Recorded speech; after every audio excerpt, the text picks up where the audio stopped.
Welcome to part 3 of my video painting a gouache palm tree. So now we've blocked in the main shapes and colors, and I think now I'm ready to do some details. So I've noticed with the leaves that it goes from light, so the light is shining on the tree from behind. So the light is going to be from behind. So the leaves will be lighter, and then a medium green, and then the darker. So the darker is in the foreground. Often it's the other way with trees, but in this case, that's not the situation because of where the light is hitting the trees. So I'm going to use a yellowish green. And I'm not going to worry too much about the details. I'm just going to start to layer some yellow green.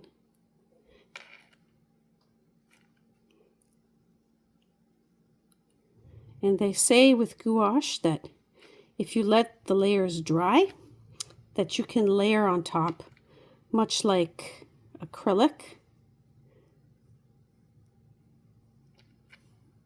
And I think, yeah, this is behaving very similarly to acrylic, actually. And add just a touch of water.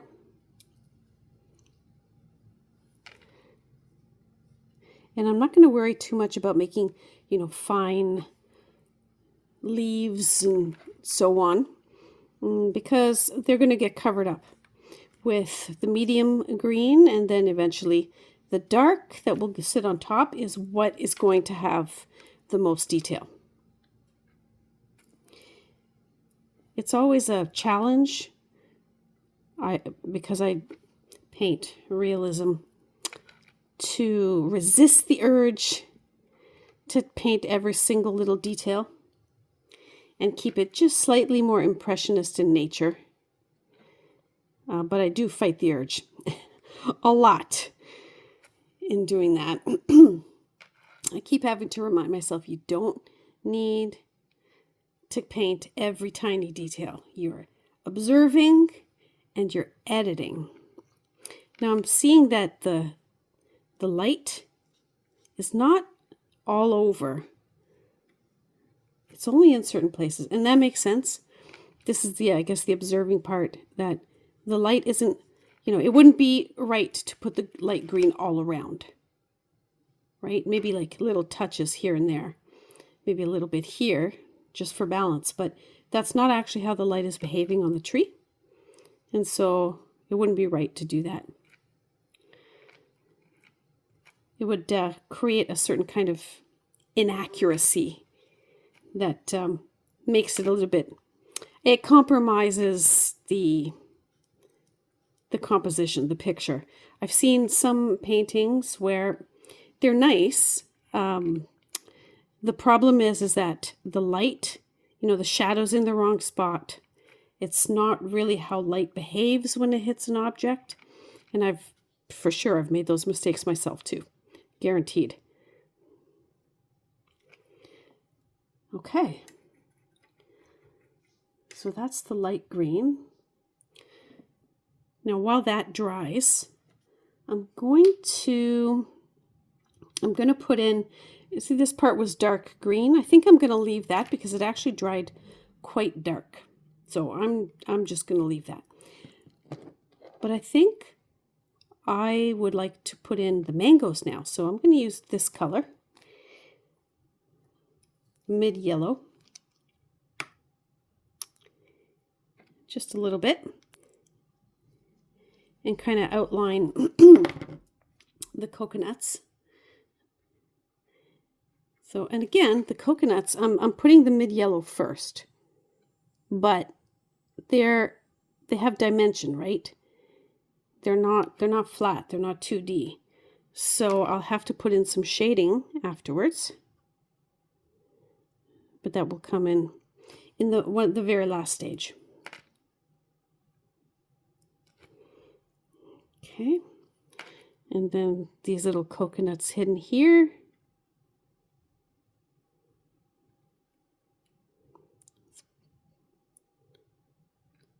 those there. Okay. I gotta say, I kind of like how this painting is progressing, and I think these colors are beautiful. This paint is really, really nice. I'm going to take a little bit of that yellow that I'm using for the coconut. I'm just going to put a little bit of a highlight here. A bit of a highlight here. These are the dried leaves, and I'm also going to put them at the base of some of these branches, I guess.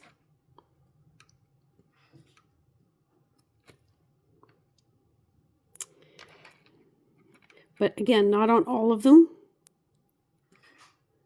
Just on some. I'm going to let the ones in the back just kind of be a little bit darker. Okay, now I'm going to put in, actually, before I move on, I see that there's a little bit of like orange here, just as a highlight. I'm not going to fuss around, you know, trying to copy every detail from the picture. I'm just not going to do that. That would just take way too long, drive me crazy, and actually, I think it would distract from the painting, to be honest, because now there's just too many details, and I think it would be distracting. So this green is just a little bit too green, so I'm going to activate some of that. This is just a little bit too green. I'm going to take some water, and I'm going to activate some of this darker green from before. Mix it in. Maybe a little bit more. There, that's more like it. Okay, and now I'm going to start with a thinner brush. I'm going to start to put in more of the leaves.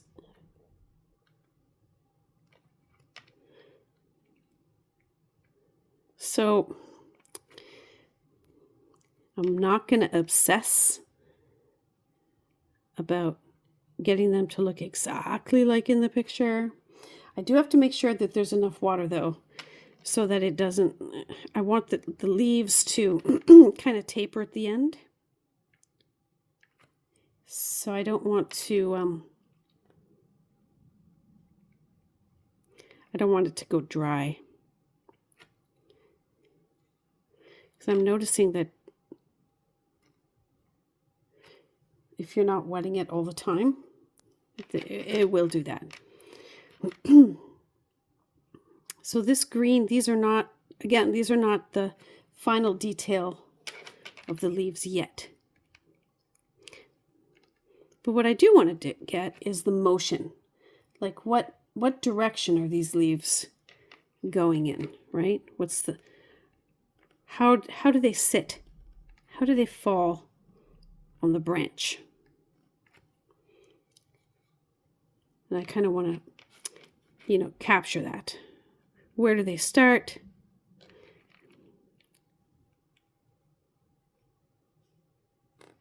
And where do they go?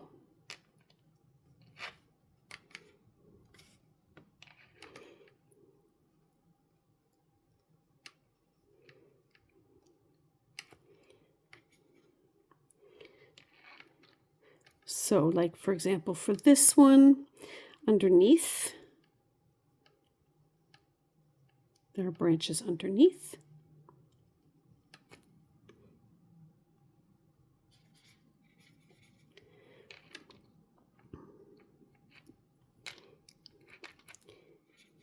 And they just kind of fold over on the other side. I like that you can reactivate the paint once it dries. Can't do that with acrylic, obviously.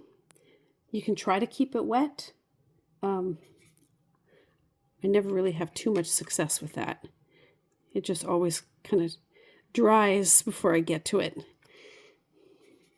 And then I'm like, oh well, let me just get some more. Okay. I want to make sure I don't make these leaves too short.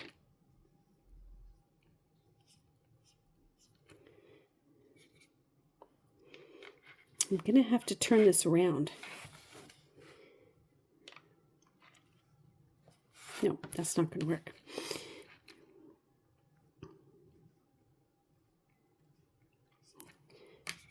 Okay, so now I'm going to do these leaves. So you can see how putting the light green underneath, how it just peeks out. Just the light color just peeks out. That's all I wanted. Wasn't necessary to have, you know, each little strand, each leaf. Not necessary to do. Just wanted the hint of light underneath, which you can see.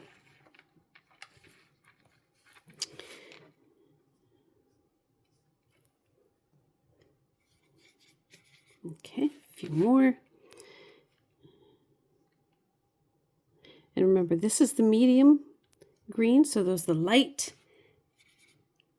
But the dark still has to be applied, because that will give it the final accents.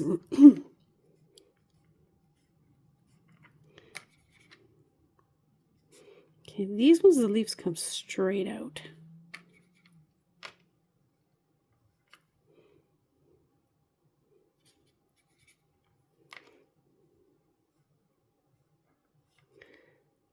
So I'm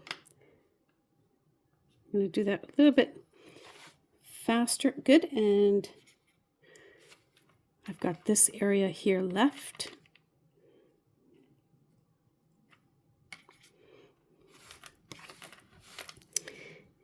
And we have some leaves kind of folding over themselves here.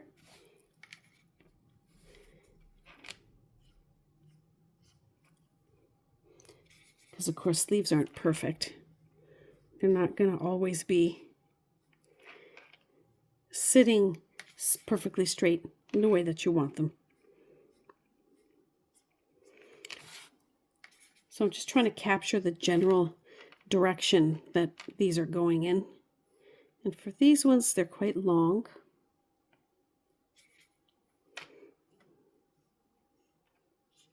With a little bit chaotic, a little bit haphazard. Not perfect.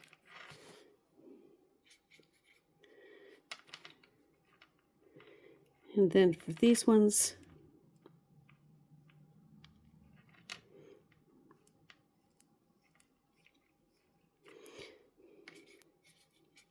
so as I add more water, you can see it's actually becoming easier to deal with instead of it being so thick.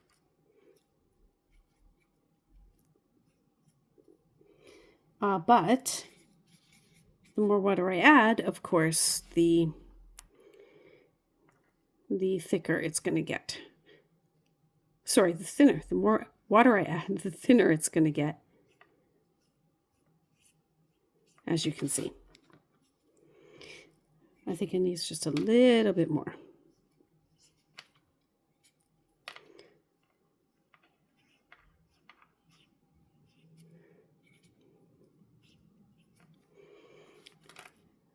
Okay.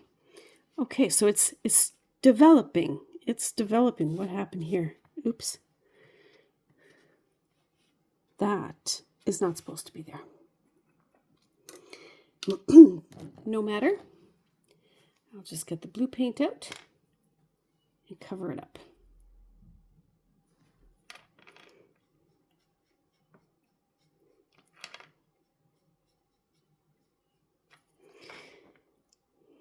Let's see if that works. Okay, now we're going to add the details. The details are going to be in black and in white, but not white. That's not going to work. So what I'm going to do, actually, I think instead of black, I think I'm going to reactivate this dark green and see if that is dark enough.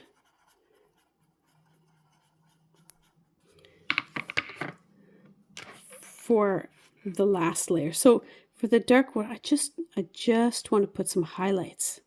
I'm not going over all the leaves again. I'm not doing that. But just here and there in specific places. So particularly underneath, because we have to remember that the light is hitting on top.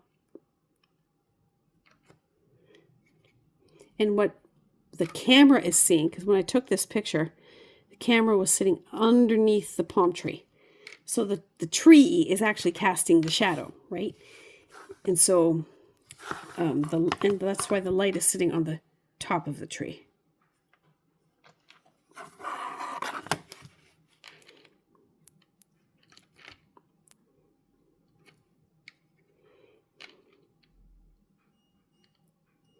So just a little bit here and there. I definitely don't want to obscure the green layers, right? So I some areas, like this part of the leaf, has a lot more dark. So you got to vary it up. Can't make everything uniform. That's not going to work. It's just going to look too contrived if everything is uniform. So some balance, right? Like, yes, there are dark parts underneath the tree, but not in every spot. Just in a spot here and there, and that way it looks a little bit more natural. So a little bit underneath.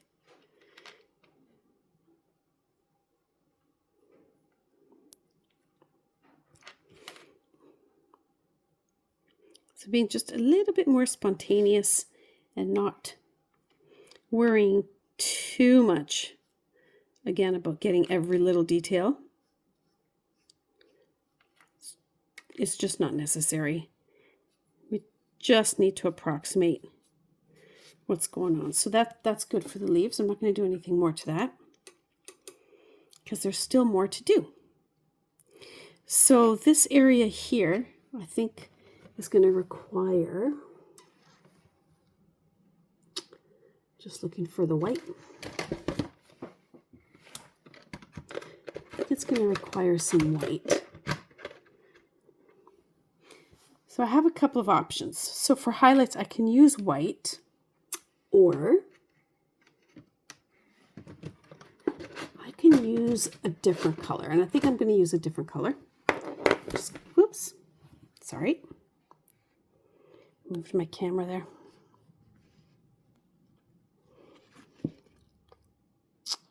Okay. I think I'm going to use a different color. This one has a weird name, cheese. But if you use white as your highlight, just your highlight, it can look a little bit,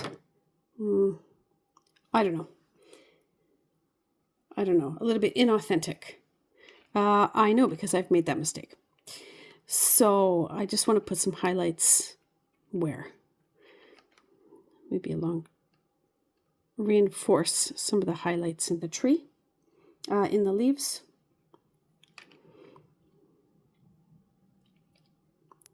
But not too much. I don't want to overuse it. Give the leaves a little bit of the stems or branches, whatever these things are, a little bit more dimension.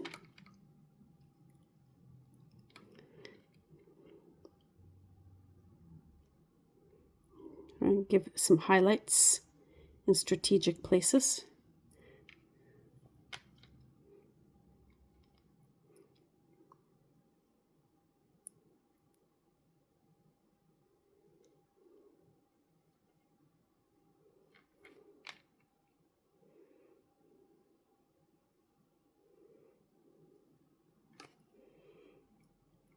just to give it a little bit of dimension. And I'm not too worried. Again, I'm not too worried about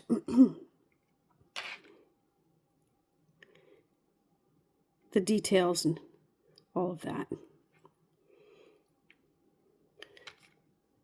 A little bit of a highlight here, and I'm adding just a little bit of orange and kind of, I guess, kind of blending it on the page itself, on the paper itself. And I'm going to put a little bit of,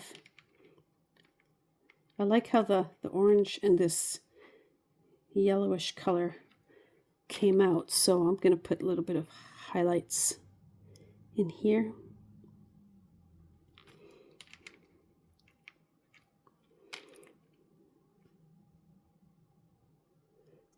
Just to give it, fill in some of the spaces, but also just to give it a little bit of dimension.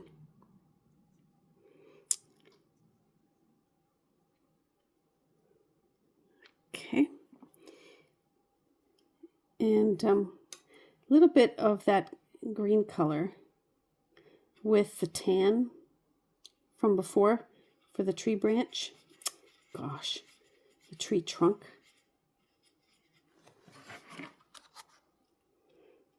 So I'm mixing it here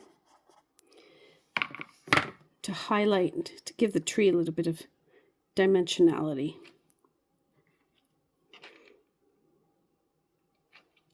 Again, not every place. And if I put the lighter color next to the dark, then that creates more visual contrast, which will be more effective.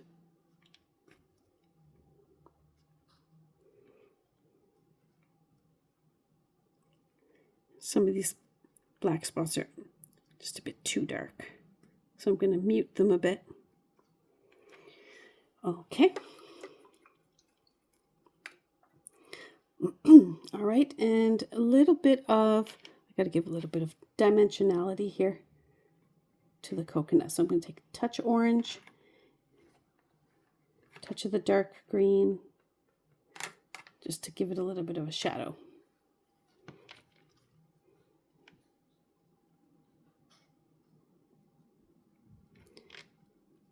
All right, so the dark parts are going to be in between the coconuts. That would be where the shadow is.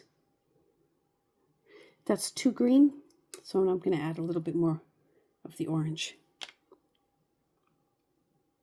and blend it.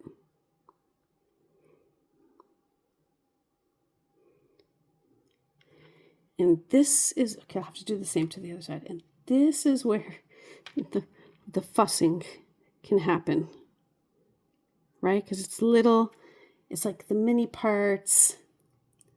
If this was a much bigger piece, then I guess I have a bigger space. So, I could work on the coconuts with a bigger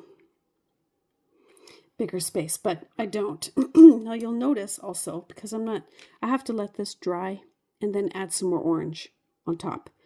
Because it blends, but it won't layer on the separate color unless it's dry. So you can see this one has dried a bit, and so it's accepting the orange color a bit better. Okay, and now the last part. Remember this color? So I'm going to use this color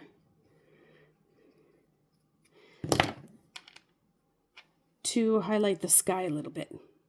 So I'm going to stop using my super thin brush. I'm going to get this one back. Wet it a bit. Okay. And now start to put in some sky holes. So you can see how that kind of brightens it up, right? So be judicious about where you put these sky holes, where you want the light peeking through. You want it to peek through, but it also needs to make sense.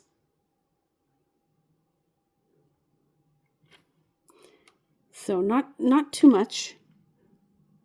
Not too much, but in key areas,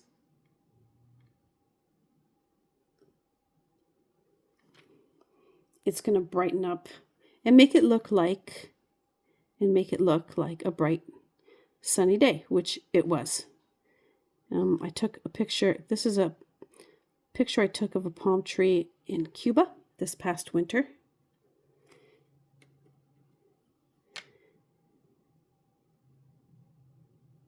And so it was a beautiful and bright day, sunny and not too warm, but hey, you know what? It was much warmer than our Canadian winter, so good enough for me.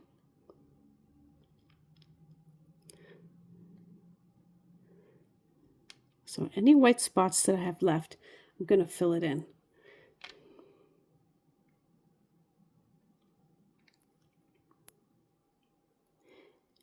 So now as we approach the rest of the painting, right? So now this is going to have to become, this color, the lighter blue is going to have to become sparser, right? Because it doesn't make sense. If I wanted the whole thing to be this light blue, I would have colored it all in that light blue. But I didn't. Because I wanted to give some dimensionality to the piece. So I'm going to continue here for balance and make sure it's on both sides.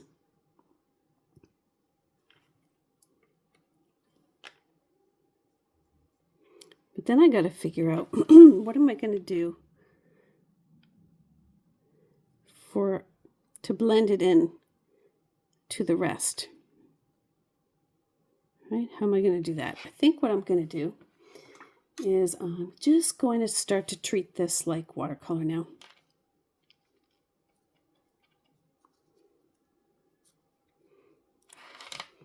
And just kind of glaze.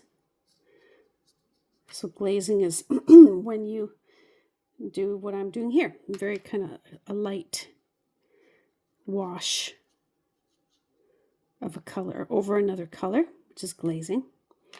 And I don't want these white bits.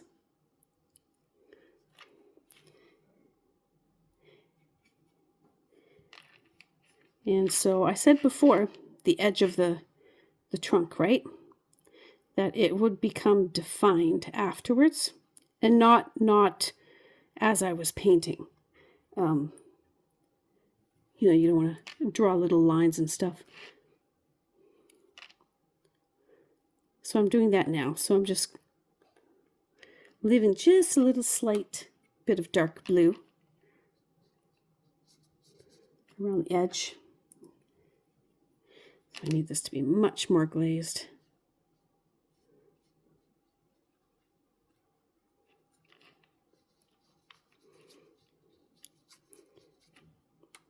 And then as it dries, it just gives the sky a little bit more, it's not so flat, right? Because the sky's never just flat. It always has, you know, different colors to it, different shades of blue. So I don't want it to be, again, I don't want it to be perfect. There's no need for it to be perfect. Okay, so now I'm going to take a look. I'm like, well, did I miss anything? And I think I'm going to go back to that dark, dark, dark green and kind of define this area just a little bit better.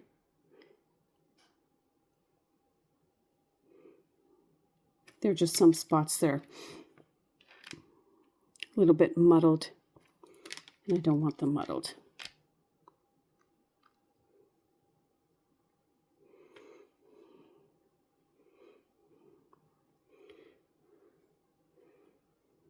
And I see that around the coconuts, there's a bit of a darker orange.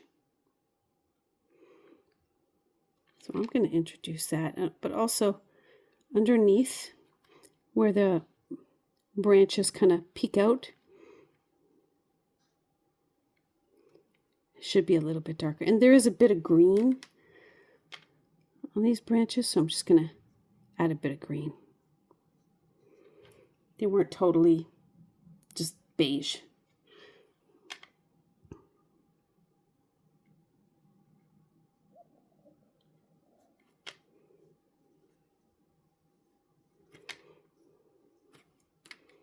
So now here's where you put in your, your final, your touches, the things that, don't sit right if you were to just walk away from the painting.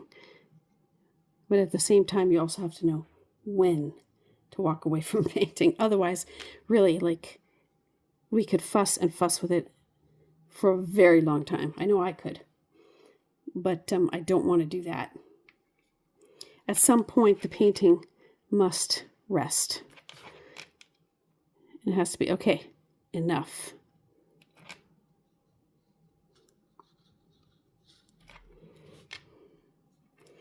Okay. And a little bit more this green, this highlight.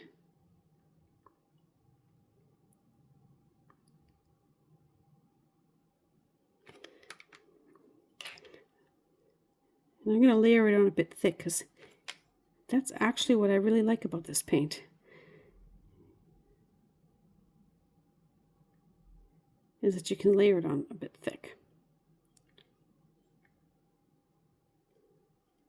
Which is great.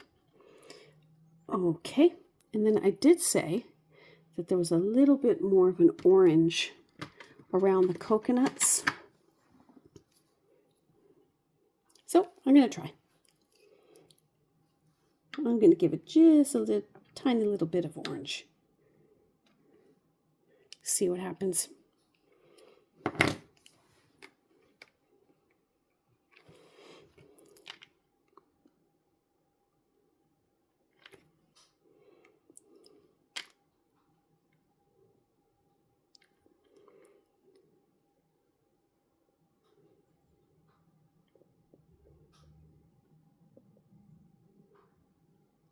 Well, okay. I don't know that it really added anything particular, but, and there we go. Okay, so I mean, I could keep going with this. I could go on and on and on with this painting. I really could. I'm not going to, because at some point you just have to say enough is enough. And I'm going to say that enough is now enough as I keep going. Okay, I really mean it now. All right, well, here's the painting. This was my first gouache. I like it. I like it a lot. I love the consistency. I love that you can layer. I love the fact that even though I didn't use all this up, doesn't matter. I can let it dry and then use it again and again and again. Okay, well, thank you for watching, and I'll see you in my next video.